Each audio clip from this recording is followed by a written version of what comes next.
କରବଦ୍ଧ ହେଇକରି ଭଗବାନକେ ପ୍ରାର୍ଥନା କରୁଛନ୍, ଭଗବାନ ତୁଇ ସବୁ ଶୁଣସୁ, ଆମେ ଯାହା ତୁଇ ପଥରର ମୂର୍ତ୍ତି ହେଇଥାଇପାରୁ କିନ୍ତୁ ତୁଇ ମନୁଷ୍ୟର ପ୍ରାର୍ଥନା ଶୁଣସୁ, ଏଇଟା ଆମର ଜୀବନରେ ଉପଲବ୍ଧି କରିଛୁ।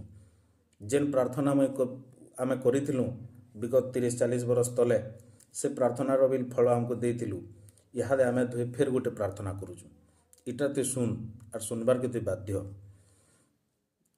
আমার প্রার্থনা হেলা যে আগামী জন্মে আমকু আউ পিলা ছুয়া না দেবু। ସେ ଆର୍ଟିକିଲର ନାଁଟା ଦେଇ ଦିଆ ହେଇଥିଲା ନିଃସନ୍ତାନକର ଭଗବାନ। ଯେ ଭଗବାନ ତୁଇ ମୋତେ ଆଉ ପିଲା ଛୁଆ ନା ଦେବୁ। ତୁଇ